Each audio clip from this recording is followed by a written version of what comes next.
But welcome everyone, and happy Monday. Woo! How exciting. New week, new me. For me, I feel like every week is a new day. It's a refresh as you start.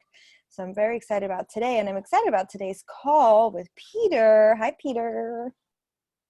How are you? I'm doing amazing. And I'm always excited about these calls because as a entrepreneur myself, and well, I wouldn't say like entrepreneur, like I have a huge businesses, but even as a solopreneur, it is always so insightful. And last week was so much beautiful content and valuable hacks that I cannot wait to hear what you're going to be talking about today, Peter. Well, let's dispel that self-diminishing sentence you just said. Who pays you, you or somebody else? What do you mean? Do you get paid by you or by another individual? Right now by myself. Well, it's other people pay me. Then you're an entrepreneur. Congratulations. Yeah. I see what you mean. Do I have an employer? No. I think this solopreneur, entrepreneur, first of all, I think most people that are entrepreneurs, not current company excluded, should not be entrepreneurs, because I think it's a very fashionable, trendy statement, and it is not an easy way of life. I would recommend if anybody if anyone's talking about the destination of entrepreneurship, then just don't do it. Right? If you don't love the journey, if you're not insane enough to love the journey of being an entrepreneur, the destination is not worth it, because 99 of 100 entrepreneurs never reach this golden mythical place of VCs and exits and 99 out of 100 entrepreneurs reach the place of bankruptcy. Congratulations. And that's not a negative, right? It's just saying, if I love the fact that I wake up every morning and I'm beholden to nobody.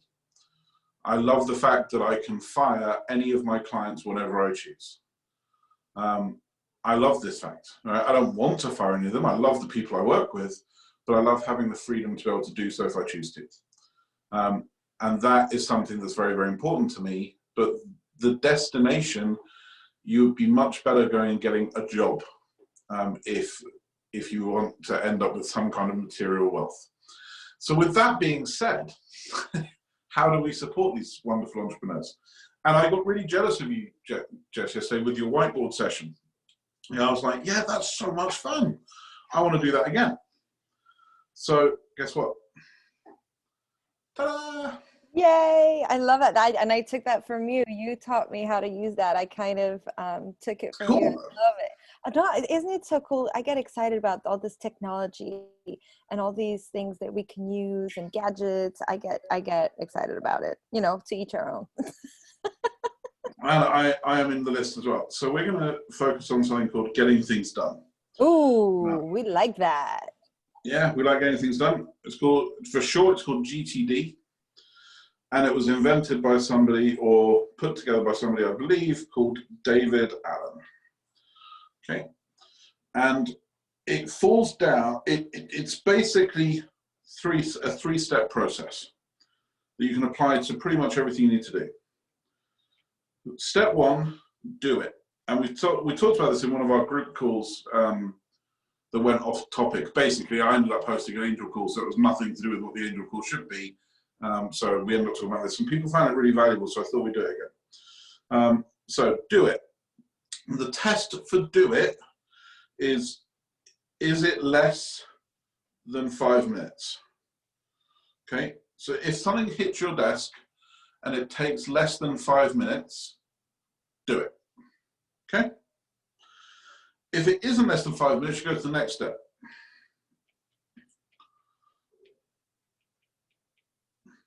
Delegate it.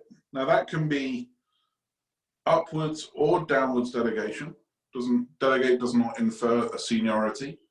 It's somebody else should do it. So if it doesn't take 5 minutes, your first question is this actually supposed to be with me or should it be with somebody else?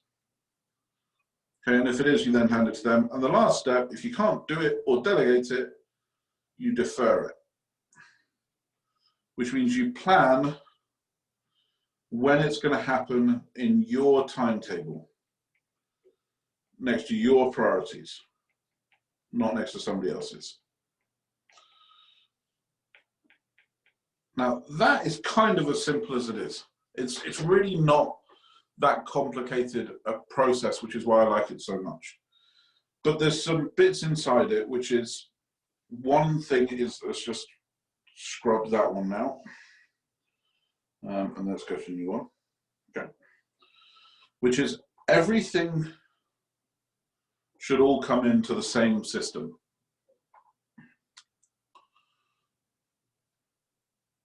I think I might have lost you. And that looks positively rude, doesn't it? Let's try and do that again. Right.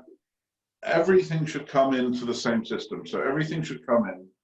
And this is one thing that people make the mistake and they go wrong to begin with. And I'm not looking at anybody specific, Jess. Right. Your inbox is an inbox. It is not a holding box. It is not a storing box. It is not an archive system. It should have preferably no messages in it. Okay, for everybody that's listening, your inbox should have no messages in it. This is what's called inbox zero. Right. And people get this wrong, consistently misunderstand what inbox zero means. So this, people get wrong. The concept of inbox zero is absolutely valid. Where people go wrong is they forget this earlier system that we spoke about. So they forget this: do it, delegate it, defer it. And they forget this 5-minute test here. This really, really important test here. 5 minutes. If it takes more than 5 minutes, you should try and find somebody else that can do it if they're more suited to do it than you are. And if you can't find someone else more suited, you should defer it into your timetable. So when something comes into your inbox, you apply that test. You say, can I do this in less than 5 minutes? If you can, then it's gone, right? So if you can do it in less than 5 minutes, you would have the ability to delete the item that just came into your inbox. If you can't, you would delegate it. Again, you would have removed it from your inbox. If you can't, you would defer it, which means you are moving it from your inbox to something, to another system that's more suited to use it, which is a to-do list or a calendar. Right. So either way, something has now existed in your inbox for a matter of minutes and nothing more. So it's gone into one of these three systems. And the reason this is so important is a number of things. But one is, working down your email in somebody else's priority list is a pretty crazy way to live. And yet it's the way that most people tend to live. So what people do is they will open their email and they'll see they've got these, let's just for ease say 1, 2, 3, 4, 5, so let's say 8 messages, but or 14,000, depending on who we're speaking to, Jess. Right? And what people will then do is they will start normally at the top. Would you agree with that, Jess? Yep, that's usually what happens. So you work down the list in this kind of an order. That makes sense. I understand why you're doing it. But what you're doing without realizing it is you're saying that this thing here is the most important thing in your life, because you gave that your attention first. And you're saying that this thing is less important. So what do? Do you just scan them first before starting to decide who you're answering? No, you work through them in this order. So let's look at that and let's apply it here. All right, we look at this first one and we go, can I get this done in 5 minutes? If you can get it done in 5 minutes, just get it done and get it out of the way. So this first one passed our 5-minute test. So this one is now gone. It doesn't exist in our life anymore. This next one, we looked at and went, is this for me? Yes. It's going to take more than 5 minutes? Yes. Okay, I'm going to schedule that for Wednesday. This one is now dealt with as well in your inbox. This one is junk. PS, hit unsubscribe. This one you want to pay attention to. This one is something that's junk. This one was a letter from your mum. You don't want to respond to that, but so you want to schedule a call. So you write back saying, can I give you a call tomorrow? This one is now done as well. This next one is actually something that a colleague of yours should deal with, in which case you forward it to the colleague and say, please, please look at this. Cheers. The next one, let's say, is probably junk, although I think there's probably more people have junk than I'm saying. And the next one is another 5-minute one, so you get that one done. So you can actually see that the only ones that were actually important here, really, was this one here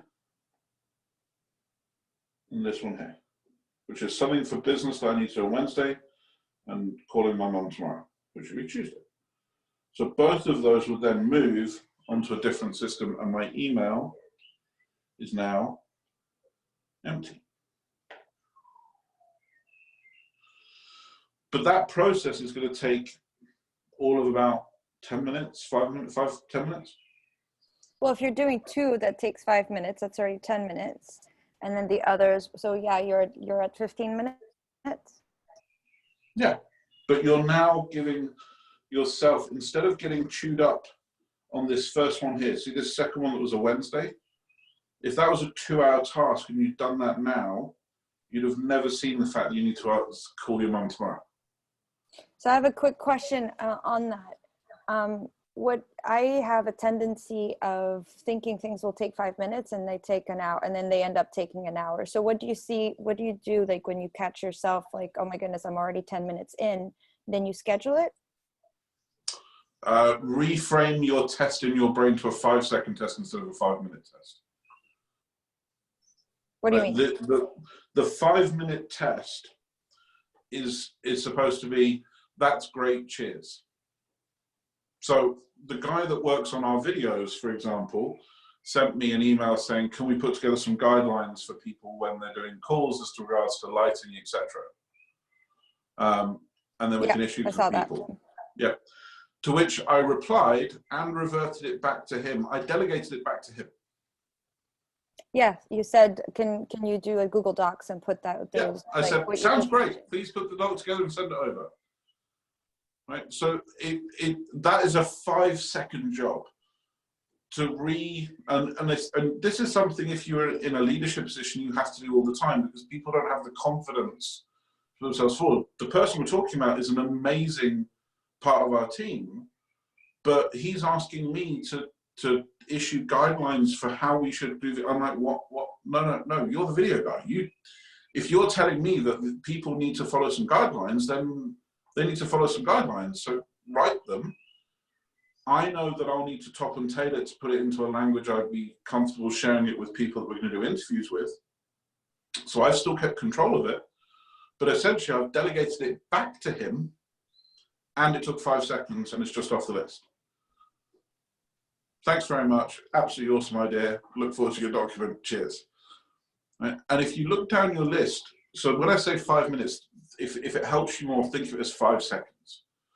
Because anything longer than just, yep, done, gone, should be scheduled. And you should communicate that schedule back to people. As part of that, you should always get very good at hearing one question for what it actually is. When somebody says to you, when can I have that by? They have not inferred for 1 second a priority or an urgency or an immediacy in that question. Most people that ask that question, it's because they want to remove it from their brain. They want to know, I'm going to get it on Thursday. Okay, then I can now stop thinking about it. It can go off my list, it can go on your list, and I can move on with what I need to move on with. But so many people, if you say, when can I have that by? They'll say, 3 o'clock. And like, what? It's a 4-day job. How can you possibly get it to me by 3 o'clock? Tomorrow morning. 3 weeks, Tuesday is fine. Oh, okay. and then, by the way, they'll always miss 3 weeks Tuesday, but that's not the point. The the the tendency for us to try and please people is if we're ever asked when we can have something by, we always try and give the closest possible time, not the right time. This under promise, over deliver, under promise, over deliver, literally everybody should tattoo it on their forehead. Say to someone, I'll have it to you the week after next, tomorrow, the next day. I had a great project manager once that taught me this, because I kept saying to clients, I'll have it to you by 2:30. And he would say, the only people that need to give times to the minute are people that deliver organs for transplant. I'm like, what? And he went, at the very best, say later on this afternoon, but preferably say tomorrow, preferably say later in the week, preferably say sometime in the next 5 to 10 days. He said, you are defaulting literally to the minute. I will have it to you by 2:30. It's like, what? It's crazy. And it is and at the same time, what I love, and what I hear you saying is that you can in your schedule it for 2:30 by today. But if you tell them end of week, then it won't feel like they won't have that delay. It'll be under promise, over deliver 100%.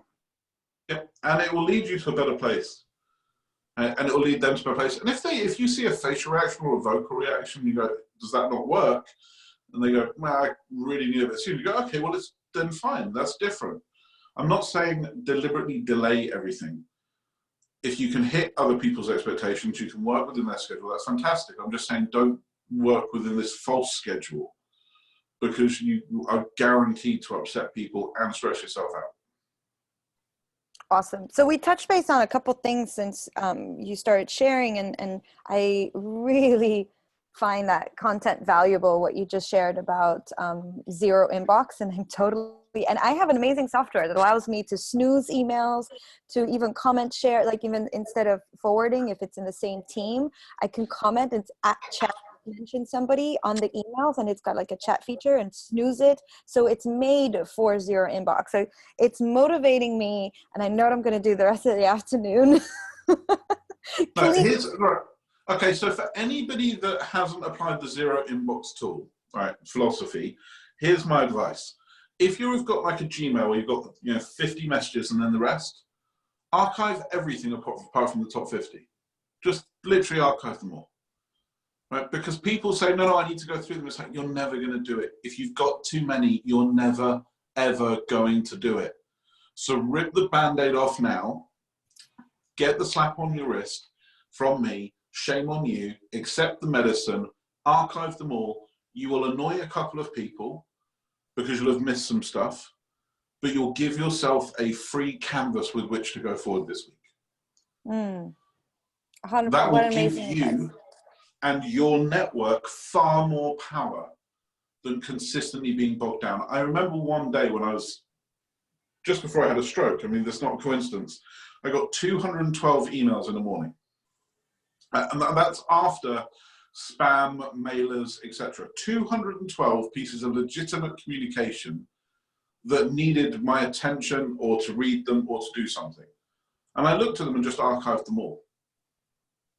And my colleague of mine went, what are you doing? I'm like, I'm just going to archive them all. And they're like, what do you mean? I'm like, it's 212 emails. By the time I get, if each email takes 2 to 5 minutes, that means I've got about 9 hours just to look through these emails. By the time I look through these emails over 9 hours, I'll have another 200. So it's just no point. I'm doomed to failure. So I literally scanned down it for my business partner's name, which was about 6 of them. I pinned those or starred them. Everything, and I looked down it for my number 1 and number 2 customer at the time, starred them, archived everything else, with the knowledge that 99 times out of 100, if someone wants something from me, they'll come back and ask again if they need to. Yes, and they'll find other ways to reach you. And one of the things I've also used, and so that's, I think before, so first you would say, scan and see for the most important people, right? And star those. And then what I also like to do, and I'll ask for your advice on this, is so a lot of times I see mailers of people that I really want to read their newsletters and things like that, but I say, oh, I'll read it later, and then it accumulates, right? So one of the things I can do is I do search by that title and just archive those and just archive in a folder. And one day, if I want to see that person's content, I'll just go and I'll click in that folder. Like that, it like takes away all the junk. It takes away all the mailers, and then I can quickly scan for the names, and you could search and then just archive all, right? I use Gmail religiously and recommend it to almost everybody, both personally and in business. I have a rule for each of my newsletters to go into a newsletter folder. And I have a 1 hour block on Sunday called Look at Newsletters. Ooh, and every Sunday, I just open up the folder of newsletters and decide what I'm going to pay attention to. And then when you look at them on balance, you go, holy crap, there's a lot here. So then you just start unsubscribing from ones. When you see them all next to each other, you're like, no, I don't read that. No, I don't read that. No, I don't read that. By the way, don't put the Hatman kind emails in that list, everybody. Keep those out there. But apart from that, put them in there, see it, archive it. But this is what they call chunking or blocking of time. And if that's of interest to you, if reading the other people's content is of interest to you, that's absolutely great. But just do it in one block. Sit down for an hour after dinner in front of the TV, with a glass of wine, whatever you want to do, and just look through them in one go. And allow yourself, instead of allowing them to tick on your brain, I think I tried to count it. I think I've got 250 rules in my Gmail. Wow.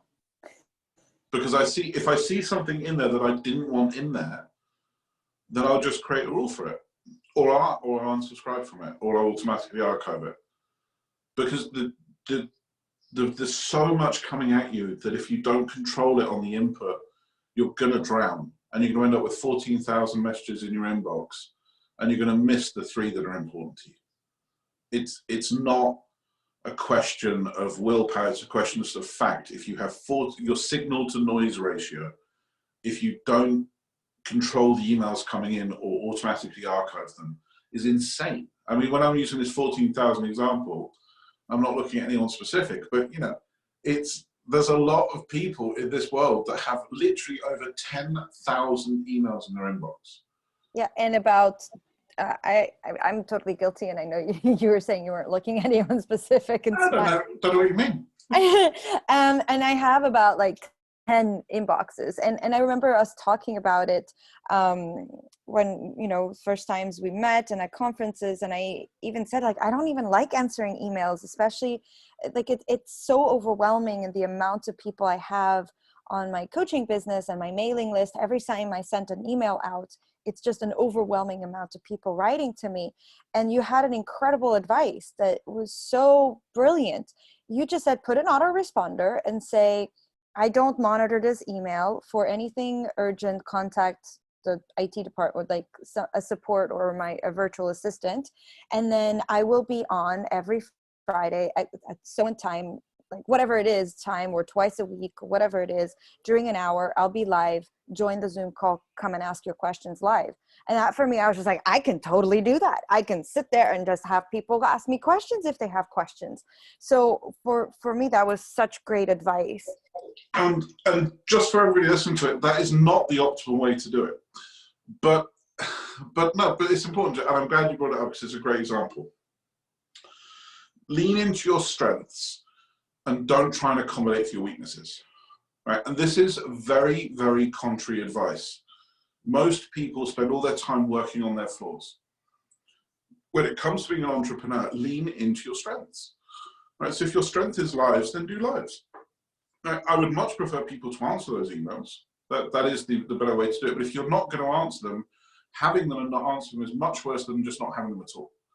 Right? So it's a case of saying, well, I can't do it. So for example, I spent close to a month arguing with my mobile phone provider to turn off my voicemail, because I never check it. Right? And I always get somebody calling me saying, I left you a voicemail 3 days ago and you haven't got back to me. I don't check my voicemail. But how are they to know I don't check my voicemail? It's ridiculous. I tried changing it to a message saying, I do not check my voicemail. People still left me voicemails. I'm like, okay, that's not going to work. So literally, I was like, no, I do not want voicemail. And they're like, okay, well, what about if you're in a tunnel? I'm like, no, I don't want voicemail. Let it just go to a dead engaged tone. They'll call me back. I don't want voicemail. Get rid of my voicemail. It took about a month, but I eventually managed to get rid of my voicemail. So the times I get in trouble is when nowadays we have SMSs, WhatsApps, etc., etc., etc. So I'm now getting a lot better at telling people, email that to me if you want me to remember. Like I'll get a WhatsApp come in, I'll say to someone, if you don't email me, I'm not going to remember. And it's not, and it's slightly unfair on them because that's their mode of operating. But with so many different things coming in from so many different places, there's just no chance of me keeping everything in one place. Whereas if everything comes into the inbox, I can go, right, what do I do with this? Can I do it in 5 minutes? Yep, okay.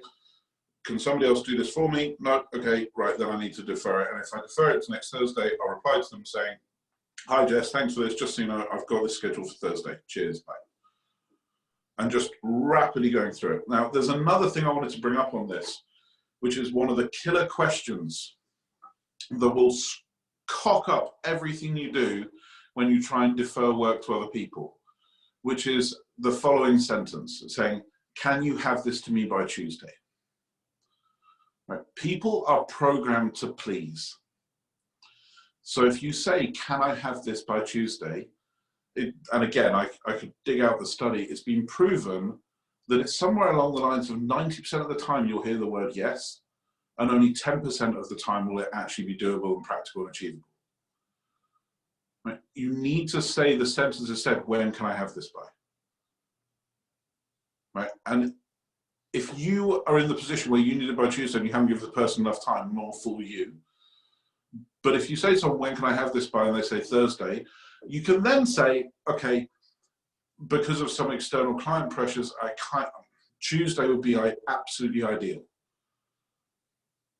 But if it's Thursday, it's Thursday. And if they say, okay, I can do Tuesday, go, no, can you honestly do Tuesday? Right? Because if it's Thursday, then it's Thursday, and I need to go and tell the client now, and everything will be okay. But it's having the confidence to have that conversation. And almost every single time, first of all, why did you give the client the expectation of Tuesday before you checked it with the person that needs to do it? That's your first question to yourself. And by the way, I still make this mistake a dozen times a day, where I have to go back to someone and go, you know, I said I'd get that done by this date. Well, actually, the person that needs to do it for me can't get it done by that date. So I should never have told you that in the first place. And it happens regularly. And because you, everybody is programmed to please their tribe. It's in our nature to keep our network happy. That's what we try and do. Otherwise, we're in dire straits. But it's much better when a client says, when can I have this by, to say, let me get back to you tomorrow and I'll let you know. And again, 99 times out of 100, the answer is, okay, fine. It just requires that mind shift to actually present it that way. I cannot remember the last time I've said to someone, let me get back to you with someone I can get that done by. And someone's gone, that's not acceptable, I need an answer now. Actually, I can. It was about 3 weeks ago. And I said, next Monday, next Wednesday, a week Tuesday, 3 p.m., choose whichever answer you feel is better. And they went, sorry? And I said, well, I've told you I need a day to give you the real answer. You're pushing me for an answer, so just choose whichever one you want, because it doesn't matter. You obviously don't want the truth. And they're like, I beg your pardon? Like, you obviously don't want the truth. The truth is, I need a day to find out when I can tell you. You're saying that's unacceptable, so just choose your own random answer, because I'm going to miss whatever date it is I give you anyway. I said, or if you want one that's absolutely safe, 3 months' time. I know I can do it in 3 months. They're like, it's like a half-day job. I'm like, yeah, so let me go find out how long it'll take. So sometimes it requires pushback, because the sanctity of your list is the number one thing. The sanctity of your prioritization of your work is the most important thing if you're going to be successful. Because everybody has a different priority for you. Everybody wants something from you that to them is more important for them than it is to you. And you need to be, in a non-aggressive, non-confrontational way, very clear to say, I'm sorry, that's not my priority. And most of the time, you don't even have to rebut. And so that's an excellent point. How do you prioritize, Peter? Because I know that you do a lot. You don't sleep much. You have a lot on your plate, and maybe personally you feel like it's like a hard time juggling. But I feel from the outside, and for somebody who's not great at doing this, I feel that you are, and this advice is so crucial and helpful. How is it that you balance it all out? Because I know you give a lot of love and attention to your family. You still do a lot of work. You're balancing not only Hack Mankind, but you also have your private clients that I know you pay a lot of attention to and you're dedicated to. So how do you manage all of that? How do you prioritize? Okay, first thing you do is you block out time for your family, friends, and health and fitness before you even start. And people make this is one mistake people make all the time. They look at their work and they prioritize their life next to their work. And I make the mistake of doing this as well when if I haven't slept properly or I haven't eaten properly or I haven't had enough water, I get reactive and I start responding to things coming at me. And I eventually reach the point where my head falls off and I go, why have you done this again? You literally teach this to people and yet you're in the same situation again. And at that point, I literally close off all electronic devices for at least 2 days and just go, enough, go away, leave me alone. And because we're doing Hack Mankind, I have to keep an eye on things. But literally, apart from very urgent things, I'll just go, no, stop. Everyone stop. And I don't care how much worse it gets, because I'm in a situation where I can't cope. So the image that was given to me a long time ago is if your head is 1 inch underwater or 1 foot underwater, it doesn't matter. You are going to drown. So at the point where you feel you're drowning, just throw your hands up and say, oh, I can't handle it. And at that point, I guarantee one of the following things would have gone wrong. Either you haven't slept properly, you haven't ate vegetables, in my house broccoli, you haven't had some water, and you haven't had some air. But we love to pretend that we're these beautifully complex creatures, but actually, in terms of our physical matter, about half a kilo of it is really quite intelligent. This bit, I don't know how much it weighs, but this little bit of prefrontal cortex up here is actually really, really smart. But the rest of it is no different to a pig, a dog, a donkey, or a horse, or a cow. And if you don't get water, nutrition, exercise, and sleep, you are going to be massively suboptimal. And you'll enter, as we keep talking about on all of these calls in different guises, you'll enter into a fear or stress state, and you will start responding to stress. You will start literally seeking out stress. You'll start seeking out things. So the first thing I'd say is if you're overwhelmed, put everything down and go for a walk. Drink some water, have some vegetables, preferably some good protein. Once you've got that done and you've reset and you've breathed a little bit, whatever list you had, throw it away and start again.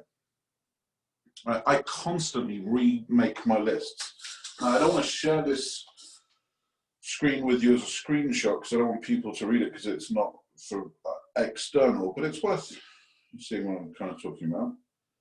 Right, that was the list from this weekend. Right, that was me sitting down and going, okay, everything is overwhelming me. What are the things I need to prioritize? What do I need to look at? Where are my big buckets of stuff that I need to do? But before I put those into any system, any to-do list, any calendar, the first thing I did was add dog walking, bike riding, family time into my calendar. That was the first thing that went in this week, apart from the scheduled calls with Hack Mankind, because they have to happen at a certain time. But literally the first thing was, right, okay, when are we going to walk our dog? When am I going to go for a bike ride? When am I going to spend time with the kids? And making sure that was my base, because the things that are most important to me, the things I want to gain from my life, my number one is my family. I was about to say family and friends, that's not true. My number one is my family. My number two is my health and fitness. My number three is my friends. Then number four is my clients. Then number five is Hack Mankind, etc., etc. And then we go down the list. But number one and number two are so much higher to me than everything else. It's like my family are number one, my health and fitness is number two, everything else is number 98 downwards. Right? And if people don't like that, then I'm sorry, but that's who I am. Right? I made a promise to my wife when I married her, and I made a promise to my kids when I had them, and I'm going to keep that no matter what. And to do that, I need to stay alive, which is why health and fitness comes kind of 1 and 2. Everything else is a distant 90th. Right? And they're still crucially important to me, but they are so important that they go in the calendar first. right? And then I'll start working on what else can be done and how else it can be done. In terms of how I prioritize, the way I did it this weekend was I worked out two things. The first question I asked myself is, what on this list can I give to somebody else? So you and I, for example, have an outstanding conversation. And that is on my literally on my A priority list. Because across each of the projects that I have, almost all of them had one where if I unlock this person can go and do 5, 10, 20, 40 hours of productive work, which I will benefit from to some degree. But they need the half hour, 1 hour from me to get to that 5, 10, 20, 40 hours worth of productive work. So that's the first thing I look for is, and I think some people call it leverage. I look for my leverage points. Where can I spend 5 minutes that will unlock somebody else for 4 hours? Because in terms of net effort done, if I could do 5-minute conversations, that's 25 minutes of my time, but that might free up other people to 2, 4, 8 hours of their time. So it could literally free up 40 hours worth of work for 25 minutes of my time. That sounds like a great return, right? And then the next thing I did was go, why am I having emotional reactions to some of these things? Why are these things blocking me? What is the problem with them? Because normally what it is that you've taken a task, either you've taken a project on thinking it's a task, yeah, that's the right word. AKA a task is one single action, a project is a set of actions. So instead of breaking a project down into the multiple steps, you just have a project. And people look at it and they get close to it and they go, oh, that's scary. That's bigger than I thought it was. And then they walk away and just, they kind of, put it in a little box over there and try and ignore it. And that's because you're looking at the project, not the task. The task is, and this is the whole point of that getting things done analogy, is how do you break things down into widgets? How do you break things down into man on a conveyor belt making a widget? And how do you take the most complex, and no matter how complex the thing you have to do is, I guarantee the first thing you have to do is probably a 5-minute task. Now the 5-minute task might be ask somebody else how you do something, right? But that's the task. Right? It's literally, how do I do X, Y, Z? Like we said, the conversation you and I need to have. The first conversation is simple, but the reason we haven't done it is because the thing behind it is quite big, right? So we've deferred the conversation where we get to put our collective intelligence into a pool and see what comes of it and come up with solutions together. So you're sitting, my guess is, my hallucination, you're sitting fretting about it on one side, I'm sitting fretting about it on the other side, and probably you have solutions to things I'm fretting about, and I have solutions to things you're fretting about. And instead of just doing the 5-minute call and saying, what's worrying you? And you say, what's worrying me? And I say that, and you go, oh, that's a 5-minute job. And you go, really? What? Wow. Okay, brilliant. Hey, excellent, here we go. Right? That consistently shows up. And it's normally when people have identified a project and not broken it into the tasks. That's number one. Number two is that you don't actually agree with the task. The task isn't right. Right? And it's normally that happens when somebody asks you a question. Like we had one internally, and I like sharing our examples. I was asked the question, who's going to run the Instagram account for Hat Mankind? Nothing happened on that for 2 weeks. And the person that was running it got upset with me because I didn't listen to the importance that they placed on the thing. And they were right to get upset. If they're listening, they're absolutely right. They said, I don't want to do this. It's not my skill set. It's taking up a lot of my time. This needs to go to someone who's going to run Instagram. Totally valid. And I sat for weeks trying to work out who's going to do Instagram. And every time I went to do the task of working it out, I backed away from it again. And I couldn't work out why until I was on a call last week. And I went, that's why. The person asked the question with their view, their lens, which is a person needs to run Instagram. So their question was, who is going to do it? And when I stepped away from it slightly and went, how are we going to do Instagram? Instead of who's going to do it, how are we going to do it? Like step back up the question a bit. It's what's called, what did I call it once? I called it a dead end decision tree. Right? If you make one decision and that leads you to your next decision, you make another decision that leads you to your next decision, and you make another one and you make the next decision, and then you get and you're stuck. You're like, how do I go forward from here? I can't work this out. Normally, what it means is that the decision you made 2 or 3 up here was wrong, or the question you're asking yourself is wrong. My belief is that most people know what they should do when provided with a decent question. If you say, do you want to do this or this, and the question is right and the options are good, they can choose between those two. When they can't choose between those two, it's because the question itself is wrong.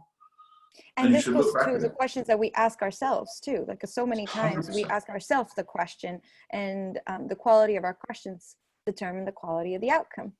Mm-hmm. But just exactly, and if you're finding a question hard to answer, ask a different question. So the answer to the question on the Instagram thing was, how are we going to do it? And the answer was, everyone that's on the Hackman Crime crew should just contribute equally.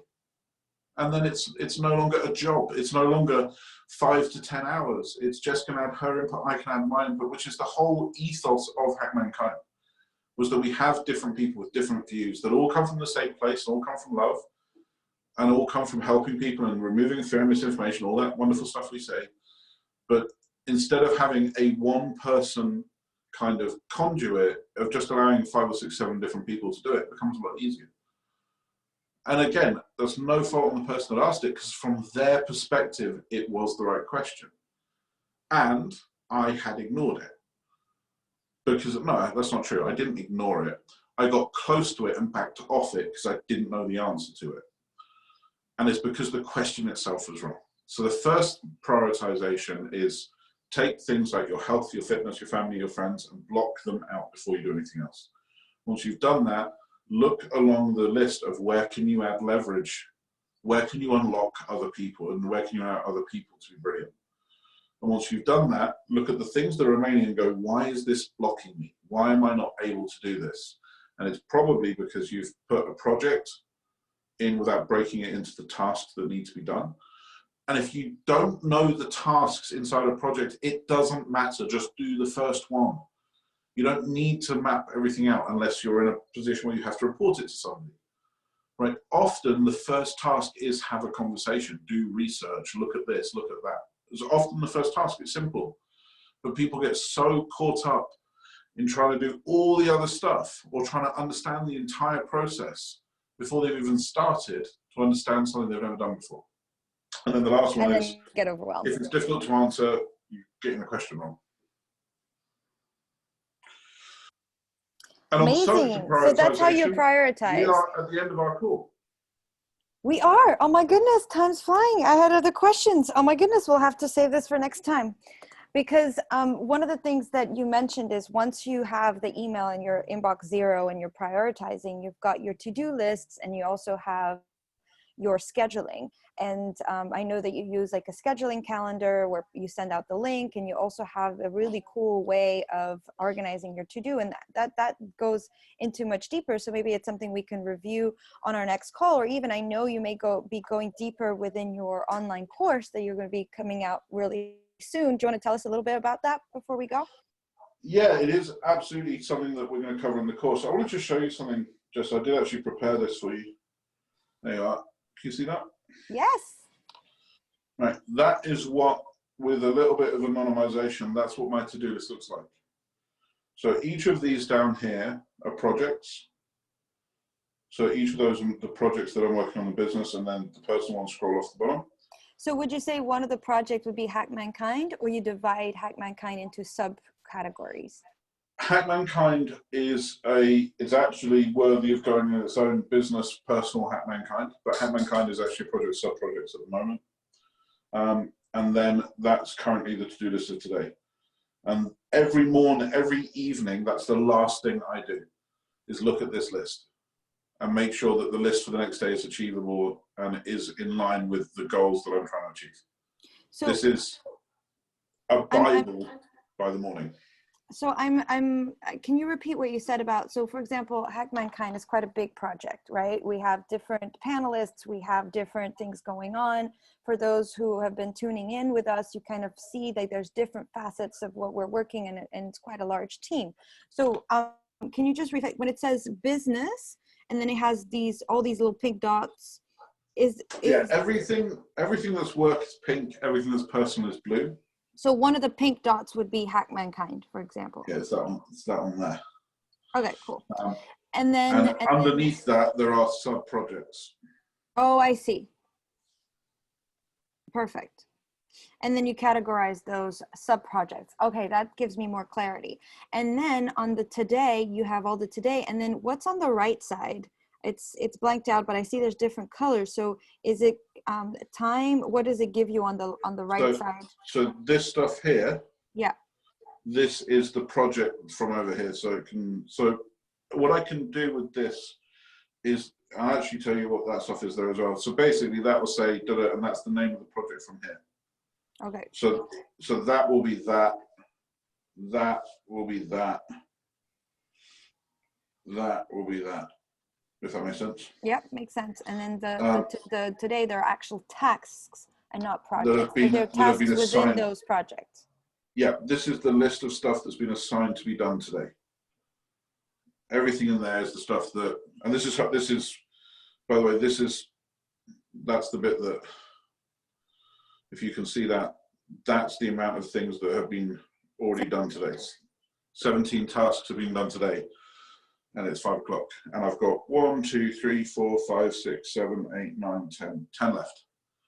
There's 30 things on my to-do list for today. I don't recommend people do that. 8 is the goal. And the green bits here that I just said are actually, and there's a lot of confidential client stuff in here, so I can't share it any further, I'm afraid, but I wish I could. This stuff here are labels.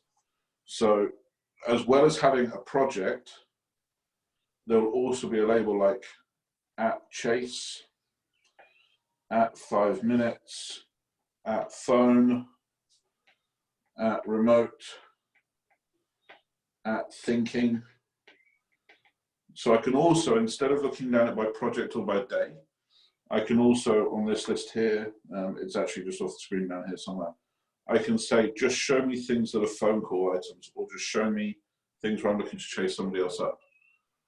So if I want to go for a walk, I can look at the stuff that's on my phone list, even if it's not for today. I can just look at everything that's a phone call and go, I want to go for a walk for an hour, so what are the 20 phone calls I can make? And that's no extra time. You're walking the dog and you can still do that at the same time. And what's remote and what's thinking? Thinking is stuff where I literally want to say, how am I going to do this? Because I'll often relocate away from my desk to do thinking stuff. Where it's literally just thinking, doodling, drawing through, conceiving how I'm going to. So for example, what you did on the weekend, it was thinking. Yeah, the course I'm launching is in this list here, right? Because a lot of it, I need very passive time working out what the modules are, how I'm going to thread it together for people. Because whilst I've been teaching this face-to-face for a long time, I haven't been doing it remotely. So I want to sit down and go, okay, how am I going to do this? How does this flow together? I know what I want to talk about, but how's it going to thread together in a way that people can engage with it, this thing? So that's literally thinking time.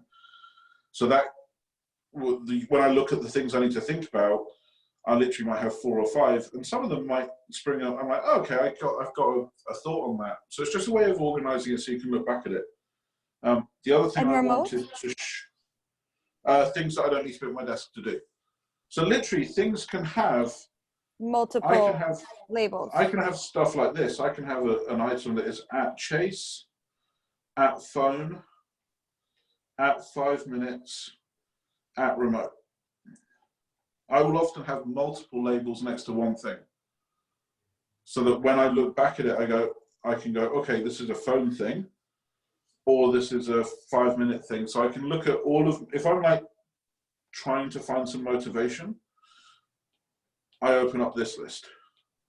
So sometimes because then you get things done and you feel positive about having things done. So it looks like you're also transferring up the 5 minute things to your to-do, right? When we were talking about the email, we were saying if it's 5 minutes, then and you're right, and that's why I said rename it to 5 seconds. This is the slightly longer version of stuff that is just answer that email and it needs consideration, or send someone a video, or it's not, let's call it the 30-minute list. This stuff probably does take longer than 5 minutes, but it's phrased that way deliberately to get my brain to go, yeah, okay, I can just bang through 5 or 6 of these quickly. And then feel good. And that's so true. Like one of the things when I'm overwhelmed, and one of the advice that I gotten from a friend is, you know, you're tackling the mountain. Why don't you just go to the road first?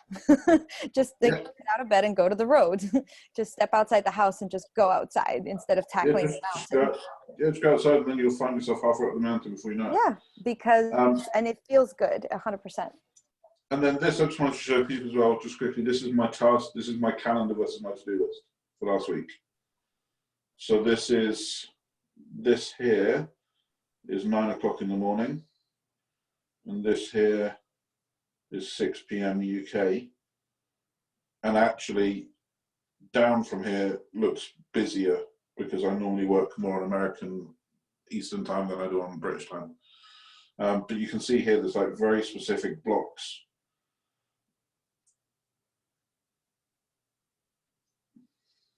So this is how I'm absolutely militant about structuring and scheduling my time and not working off my email. And it's the only way I manage to get through as much as I get through.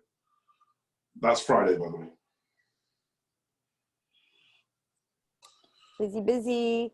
And then what on the left, does that sync up to your to-do, or is that something different? Yeah, it does. This is the to-do list that comes across here, although I tend not to look at it because it doesn't have the kind of tools as well. But Jess, just so you know, when you said busy, I probably am busier than most people, I guess. But like this one here, this says walk dog. Right. This one here says bike road. And you can't see it. 6 to 8 says kids, bath and bed. Right. It's not necessarily a case, yes, I do actually get through more by doing this, but it's a case of just literally, and I know that not everyone works this way, and that's fine, but for me, waking up in the morning and going, right, I don't need to make decisions, I just need to execute.